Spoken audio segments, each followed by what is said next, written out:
आज हम शुरू करने जा रहे हैं ह्यूमन सिस्टम, मानव तंत्र। इसके 25 MCQ इम्पोर्टेंट क्वेश्चंस हैं जिनको आज अपने को देखना है। इसमें ब्लड के बारे में, रक्त के बारे में, हार्ट के बारे में तथा इसके साथ ही नर तथा मादा जनन तंत्र के जो इम्पोर्टेंट क्वेश्चन हैं उनको आज हम देखेंगे। इसके लिए आप तैयार हो जाएं, साथ में आप पता लगाते रहें कि इसका उत्तर क्या हो सकता है। चलिए शुरू करते हैं। आज का पहला प्रश्न है, शरीर की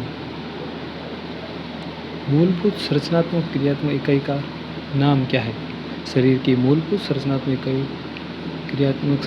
इकाई का नाम क्या है, यानी जिसके शरीर पूरा मिलकर बना हुआ है? ए कोशिका, बी तंत्रिका, सी शुक्राणु, डी उत्तर। तो इसका सही उत्तर है ए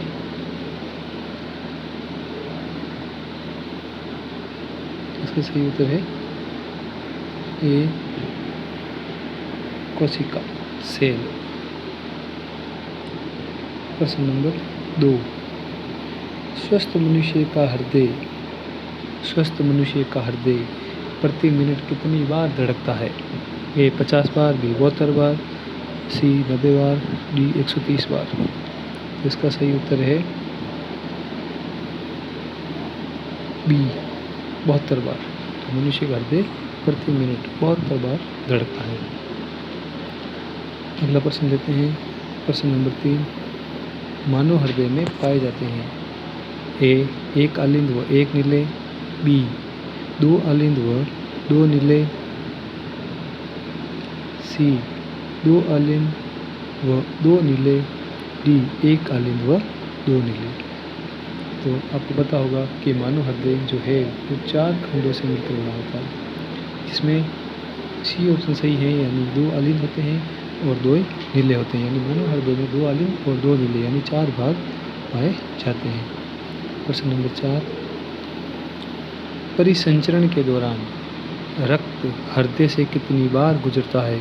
परिसंचरण के दौरान रक्त हृदय से कितनी बार गुजरता है?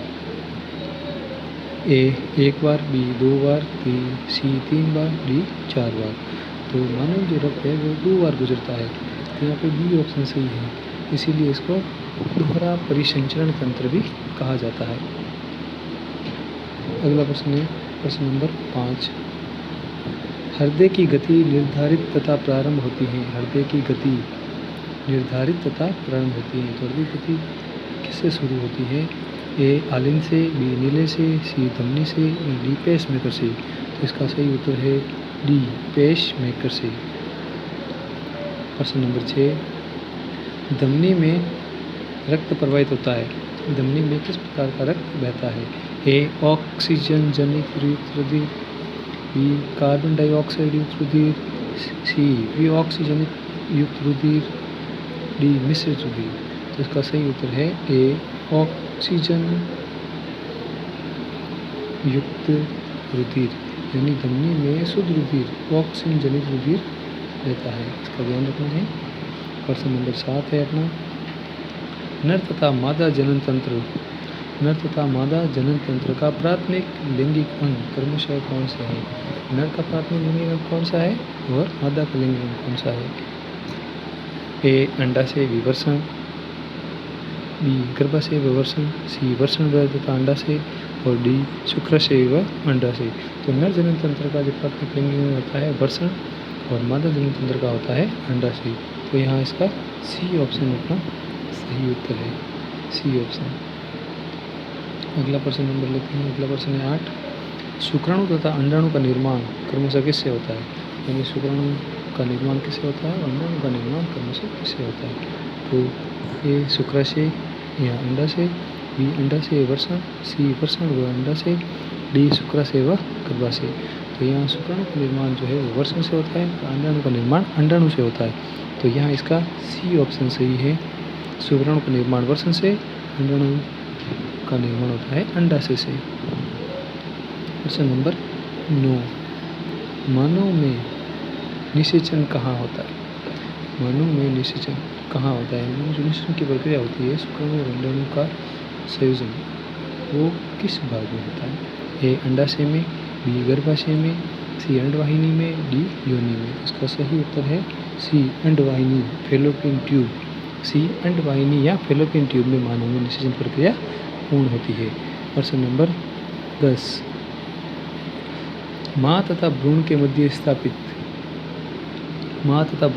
स्थापित विशेष रचना जो भ्रूण को पोषण, श्वसन और अनेक आदि क्रियाएं उपलब्ध कराती हैं, वो रचना का क्या नाम है? तो ए गर्भाशय, बी अंडाशय, सी अपरा, डी योनि। इसका सही उत्तर है सी अपरा, जिसे प्लेसेंटा भी कहा जाता है। यानी ये जिसे अपन सामान्य भाषा में नाड़ भी कहते हैं। अपना या प्लेसेंटा एक ऐसी संरचना होती है जिसे भ्रूण को मां के द्वारा पोषण और श्वसन उपलब्ध कराया जाता है। प्रश्न नंबर 11, रक्त किस प्रकार का ऊतक होता है? तो रक्त किस प्रकार का ऊतक होता है? ए तरल संयोजी, बी पेशी, सी उपकला, डी तंत्रिका। इसका सही उत्तर है ए तरल संयोजी ऊतक। तो रक्त जो है वो तरल संयोजी ऊतक होता है, क्योंकि इसमें तरल पदार्थ पाया जाता है और कुछ कण भी इसमें शामिल होते हैं। प्रश्न नंबर 12, रक्त का पीएच मान कितना होता है? रक्त का पीएच मान कितना होता है? ए 2.5, बी 7, सी 7.4, डी 9.2। सही उत्तर है 7.4। ये इम्पोर्टेंट है, ध्यान रखना इसको कि रक्त का पीएच मान कितना होता है। तो रक्त का पीएच मान 7.4।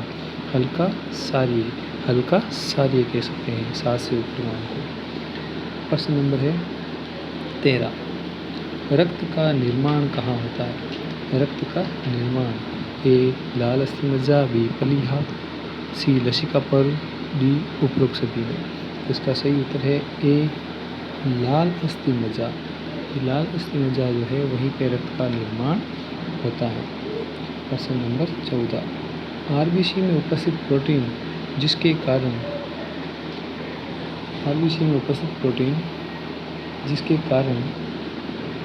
इसका रंग लाल होता है, आरबीसी का जो रंग लाल होता है वो किस प्रोटीन के कारण होता है? ए हीमोग्लोबिन, बी इम्यूनोग्लोबिन, सी न्यूट्रोफिल, डी मोनोसाइट। इसका सही उत्तर है हीमोग्लोबिन। हीमोग्लोबिन के कारण रक्त का रंग लाल होता है। ये हीम प्लस ग्लोबिन नाम के प्रोटीन के कारण होता है ऐसा। प्रश्न नंबर 15, रुधिर का दरु भाग क्या कहलाता है? रुधिर का दरु भाग जो होता है वो क्या कहलाता है? रुधिर के दो भाग होते हैं, एक कणिका के रूप में होता है और एक ध्रुव के रूप में होता है। तो जो दरु भाग जो है वो क्या कहलाता है? ए आरबीसी, बी डब्ल्यूबीसी, सी विमाणु, डी प्लाज्मा। इसका सही उत्तर है डी प्लाज्मा। प्रश्न नंबर 16, मानव मस्तिष्क का सबसे बड़ा भाग कौन सा होता है? ए प्रमस्तिष्क, बी थैलेमस, सी मध्य मस्तिष्क और डी मध्यांश। तो मानव मस्तिष्क का सबसे बड़ा भाग होता है प्रमस्तिष्क। प्रश्न नंबर 17,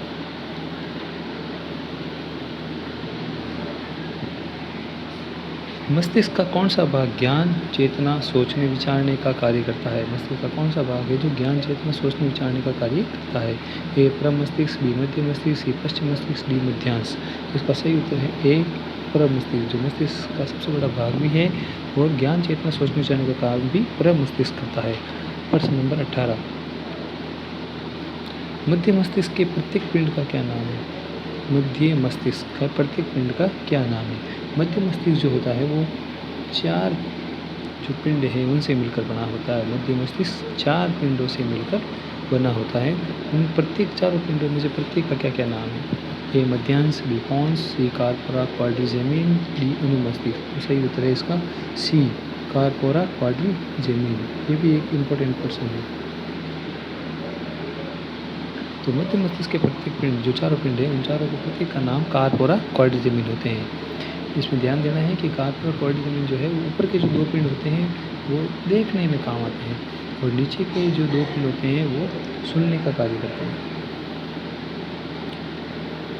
प्रश्न नंबर 19, मस्तिष्क का कौन सा भाग शरीर की ऐच्छिक क्रिया और शरीर का नियंत्रण करता है? ए प्रमस्तिष्क, बी अनुमस्तिष्क, सी थैलेमस, डी पॉन्स। तो इसका सही उत्तर है बी अनुमस्तिष्क। जो अनुमस्तिष्क है वो शरीर की अच्छी क्रियाओं और शरीर का नियंत्रण रखता है। शराबी के अंदर जो सबसे ज़्यादा प्रबल जो भाग होता है वो भी याद रखना अपने को। शराबी के अंदर जो सबसे ज़्यादा जो प्रबल भाग होगा वो भी कौन सा होगा? अनुमस्तिष्क होगा। प्रश्न नंबर 20, मस्तिष्क का कौन सा भाग हृदय की धड़कन, रक्तचाप, पाचक रसस्राव का कार्य यानी नियंत्रण करता है? ए अनुमस्तिष्क, बी प्रमस्तिष्क, सी पॉन्स, डी मध्यांश यानी मेडुला ऑब्लांगेटा। तो इसका सही उत्तर है डी मध्यांश, जिसे मेडुला ऑब्लांगेटा भी कहा जाता है। प्रश्न नंबर 21, प्रतिवर्ती क्रियाओं के संचालन व नियंत्रण का कार्य कौन करता है? प्रतिवर्ती क्रियाओं के नियंत्रण व संचालन का कार्य कौन करता है? ए अनुमस्तिष्क, बी पॉन्स, सी मेरुरज्जु, डी न्यूरॉन। तो इसका सही उत्तर है सी मेरुरज्जु। मेरुरज्जु प्रतिवर्ती क्रियाओं का नियंत्रण और संचालन करता है। 22, तंत्रिका तंत्र की क्रियात्मक से संबंधित इकाई कौन सी है जो शरीर की सबसे लंबी कोशिका भी है? शरीर की सबसे लंबी कोशिका भी है? ए पीयूष ग्रंथि, बी स्टेपीज, सी न्यूरॉन तंत्रिका कोशिका, डी मस्तिष्क। इसका सही उत्तर है न्यूरॉन, जिसे तंत्रिका कोशिका भी कहा जाता है। प्रश्न नंबर 23, हृदय से रक्त को शरीर के विभिन्न भागों में ले जाती है वो कौन है? ए धमनी, बी शिरा, सी वाहिका, डी लसिका। इसका सही उत्तर है ए धमनी।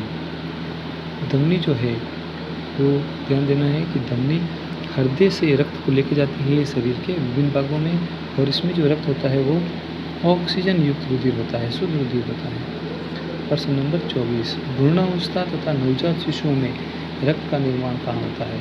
भ्रूणावस्था तथा नवजात शिशुओं में रक्त का निर्माण कहाँ होता है? ए लास्टिमज्जा, बी प्लीहा, सी यकृत, डी अग्नाशय।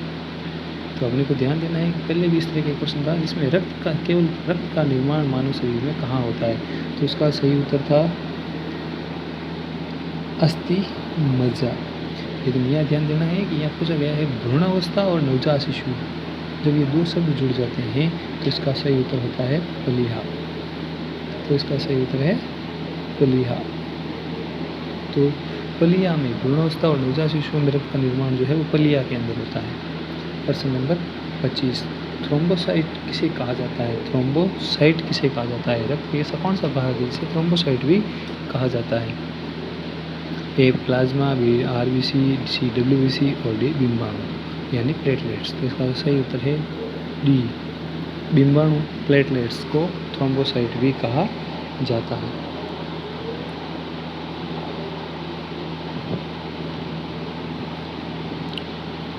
इसी के साथ में अपने प्रश्न पूर्ण होते हैं। Thank you.